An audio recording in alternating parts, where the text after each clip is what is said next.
사도신경. 나는 전능하신 아버지 하나님, 천지의 창조주를 믿습니다. 나는 그의 유일하신 아들, 우리 주 예수 그리스도를 믿습니다. 그는 성령으로 잉태되어 동정녀 마리아에게서 나시고 본디오 빌라도에게 고난을 받아 십자가에 못 박혀 죽으시고 장사된 지 사흘 만에 죽은 자 가운데서 다시 살아나셨으며 하늘에 오르시어 전능하신 아버지 하나님 우편에 앉아 계시다가 거기로부터 살아있는 자와 죽은 자를 심판하러 오십니다. 나는 성령을 믿으며 거룩한 공교회와 성도의 교제와 죄를 용서받는 것과 몸의 부활과 영생을 믿습니다. 아멘.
31일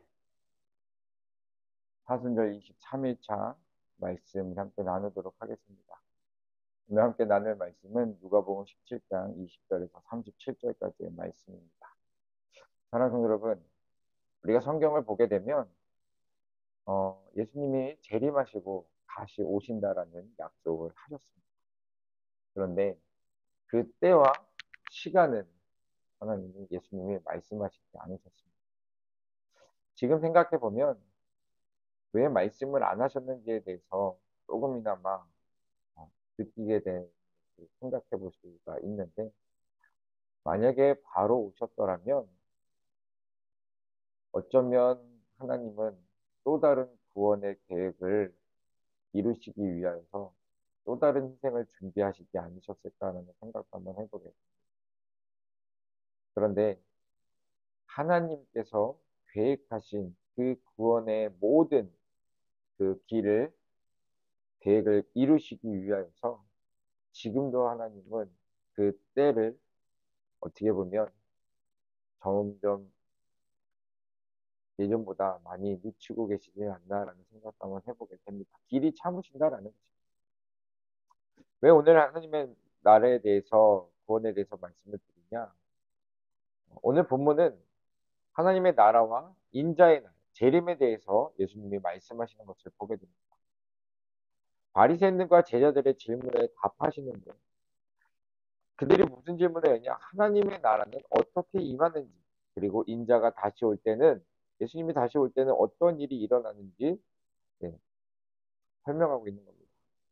그래서 오늘 본문을 크게 두 부분으로 나누어 볼 수 있는데, 첫 번째는 하나님의 나라에 대한 가르침이고, 두 번째는 인자의 나라에 대한, 재림에 대한 가르침입니다. 사랑하는 성도 여러분, 지금 이스라엘의 상황 때문에 지도자들을 비롯하여 많은 사람들은 예언된 메시아를 기다리고 있습니다. 오매물만 기다리고 있죠. 그들이 기다리고 있는 메시아는 눈에 보이는 정치적인 그런 메시아가 아닙니다. 즉 이스라엘의 해방과 로마의 몰락을 해줄 그런 히어로 같은 영웅적인 메시아를 이스라엘 사람들은 바라고 있죠. 그러나 그런 바램 가운데서 그들이 예수님께 하나님의 나라가 언제 임하는지를 질문한 겁니다. 근데 이에 대한 예수님은 하나님의 나라는 외적으로 관찰할 수 있는 형태로 오지 않는다라고 말씀을 하십니다. 즉 너희가 원하는 모습의 메시아는 오지 않는다는 거죠. 즉 여기 있다 저기 있다 말처럼 특정한 장소에 국한되지 않는다라는 겁니다. 그러면서 예수님이 중요한 말씀을 하시는데, 하나님의 나라는 이미 너희 안에 임했다는 겁니다. 너희 안에 임했다는 것, 즉 예수님이 임하심으로 하나님의 나라가 이미 시작되었다라는 것을 말하는 거기도 하지만, 예수님이 계신 곳이 바로 그것이 뭐냐? 하나님의 나라라는 겁니다. 오늘 우리들이 드리고 있는 지금 이 순간, 이 영상으로 드리는 예배의 이 시간에도 저희뿐만 아니라 또 여러 사람들이 아마 보게 될 것입니다. 또 날마다 우리가 새벽 예배 드릴 때 드리는 그 장소, 두세 사람이 모인 곳에 내가 너희와 함께 하겠다는 말씀을 믿는 자들이 모인 곳이 바로 그곳이 어디인 거예요? 하나님의 나라라는 거예요. 하나님의 나라는 단순한 외적 변화가 아니라 예수님을 믿고 따를 때 우리 안에서 이루어지는 내적 변화인 것입니다. 그렇다고 해서 하나님의 나라가 실제 존재하지 않나? 하나님의 나라는 실제 존재하죠. 근데 그 존재한 하나님 나라 지금 당장 우리가 눈에 볼 수는 없지만 이미 예수 그리스도를 통하여서 우리 안에 그 하나님의 나라가 임한 것이다라는 겁니다. 이걸 좀 더 쉽게 설명을 하면, 하나님의 나라는, 즉 우리 안에 임한 그 하나님의 나라는 어떤 나라냐? 성령의 열매를 맺으며 사는 사람들이 사는 나라라는 겁니다. 즉 성령의 열매를 맺으며 사는 사람들이 하나님의 나라의 백성으로서의 삶을 이 땅 가운데서 살아가게 된다라는 것입니다. 정치적 물리적 왕국이 아니라 하나님의 통치가 이루어지는 그것이 바로 하나님의 나라인 거죠. 그것이 바로 오늘 우리가 하고 있는 예수 동행 운동이 바로 그겁니다. 예수와 함께 동행함으로 하나님의 나라를 우리가 살아가게 되는 것입니다. 이렇게 예수님이 가르치시면서 22절부터 25절을 통하여 인자의 날이 어떤 날인지 말씀해 주십니다. 인자의 날은 곧 재림이죠. 22절에 보니까 인자의 날을 보고 싶으나 보지 못할 때가 온다고 말씀합니다. 예수님이 승천하신 후 제자들은 예수님의 재림을 간절히 바랬을 겁니다. 죽었다 살아나신 그 부활하신 예수 그리스도를 한번 만나본 적이 있기 때문에, 그렇기 때문에 제자들은 예수님은 다시금 이 짧은 시간 안에 다시금 우리에게 돌아올 거야 라는 생각을 분명히 가졌을지도 모르겠습니다. 그러나 예수님은 온다는 얘기는 하셨지 언제 온다라는 것을 말씀하지 않았습니다. 재림의 때는 하나님 아버지만 아시는 겁니다. 그래서 사람이 마음대로 정하거나 예측할 수 없습니다. 심지어 성경을 풀어서 하는 해석학자들이 뭐 성경에 나오는 뭐 기호나 무호나 뭐 여러 가지 것들을 막 계산하고 뭐하고 해서 뭐 이때 언제다라고 할 것이지만 그거는 사람의 생각일 뿐, 사람의 계산일 뿐, 하나님의 생각은 아니다라는 겁니다. 그래서 예수님은 23절에 거짓 재림설에 속지 말라고 말씀하신 겁니다. 여기 있다, 저기 있다 말하면서 거짓 그리스도인들이 너희들을 미혹할 것인데, 그러나 진짜 재림은 감추어진 것이 아니기 때문에 모든 사람이 분명하게 알게 될 것이다라는 겁니다. 예수 그리스도께서 죽으셨다가 부활하셨을 때도 마찬가지입니다. 그것은 감추어진 것이 아니기 때문에 모든 사람들이 분명히 알게 드러났습니다. 이처럼 재림도 뭐예요? 감추어진 것이 아닙니다. 언제 어떻게 언제 올지 모르는 거지. 성경에서는 24절에 번개처럼 밝히 드러나 많은 사람들이 분명히 알게 될 것이다라고 말씀하고 있습니다. 그리고 이 재림은 인류 모두에게 해당되는 사건입니다. 이 사건은 아무도 부인할 수 없는 확실한 사건이기에 마치 번개가 하늘을 가로지르는 것처럼 모든 사람들이 알게 될 거라는 것입니다. 그런데 이 일이 이루어지기 전에 먼저 이루어져야 할 것이 무엇이냐면 십자가의 고난과 배척이다라는 겁니다. 이것이 없으면 인자의 날도 없는 겁니다. 왜냐? 하나님이 구원의 계획을 그렇게 세우셨기 때문에 그렇습니다. 구원의 완성이 되기 위해서는 이 십자가의 고난, 희생이 있어야 나중에 재림 인자의 날이 와서 모든 하나님의 구원의 계획이 완성되는 겁니다. 이때 분위기는 어떠냐? 노아의 홍수의 때와 롯의 때를 예로 들어서 그날 분위기를 말씀하시는, 사람들 평소와 다름없이 일상생활하다가 갑작스러운 심판을 맞이하게 됩니다. 노아의 홍수, 소돔의 유황불처럼 재림의 날은 예고 없이 임하는 겁니다. 아브라함은 알았죠. 내가 소돔을 벌할 것이다. 노아도 알았죠. 그러나 언제 할 것인가라는 것은 알려주지 않았습니다. 왜냐? 그것은 하나님만 아시기 때문에. 예고 없이 임하는 심판의 날, 이 날을 그냥 맞이할 수 없기에 예수님은 피할 방법을 알려주십니다. 마치 출애굽할 때 마지막에 그 재앙을 피하기 위해서 문설주의 양의 피를 바르라고 했던 것처럼 그 피를 발랐을 때 패스오버 유월했던 사람들, 죽음의 사자가 그 문을 넘어서 넘어간 가정은 장자가 살았고, 그렇지 않았던 곳은 장자가 죽는 것을 맞이하게 되는 것처럼 말입니다. 인자의 날이 오면 우리는 세상에 대한 집착과 미련을 버려야 됩니다. 만일 그렇지 않고 미련을 두게 되면 심판을 피하지 못하게 되는 것이 걸림돌이 될 수 있습니다. 그리고 인자의 날 심판을 피할 수 있는 길은 세상의 것이 아닌 영원한 생명이신 하나님을 붙잡아야 되는 것입니다.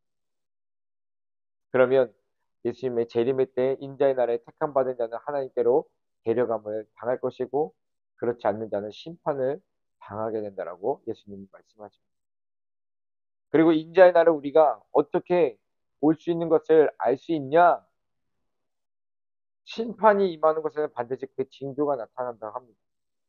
죽음이 있는 것에 독수리가 모이듯이 마지막 심판도 분명하게 징조가 확실하게 나타날 것이다라는 겁니다. 그래서 우리가 해야 할 것은 무엇이냐면 깨어 기도하며 주님의 날을 준비하는 것인데, 하나님, 그 징조가 나타날 때 우리가 그 징조가 심판의 날의 징조라는 것을 분별할 수 있는 분별력을 달라고 기도해야 하는 것입니다. 사랑하는 성도 여러분, 우리는 언제 올지 모르는 예수님의 재림을 준비하며 날마다 믿음 안에서 살아야 되는 것이 맞습니다. 일제 치하에 있을 때 언제 독립이 될지 모르는 상황 가운데서도 독립을 위하여서 그렇게 준비하며 그렇게 또 마음의 염원을 가지며 그렇게 희생했던 그 독립투사들이 했던 것처럼 오늘 우리들도 예수님의 재림을 준비하면서 날마다 믿음 안에서 온전하게 하나님의 뜻을 주시며 살아가야 한다는 겁니다. 사랑하는 성도 여러분, 오늘 하루도 영원한 생명 되신 하나님께 나의 모든 것을 드리며 그분이 나에게 허락해 주신 삶을 살아감에 있어서 세상 것과 하나님의 것을 잘 분별하여서 깨어 승리하면서 예수님의 재림을 잘 준비할 수 있는 저와 여러분들이 되기를 주님의 이름으로 축원드립니다.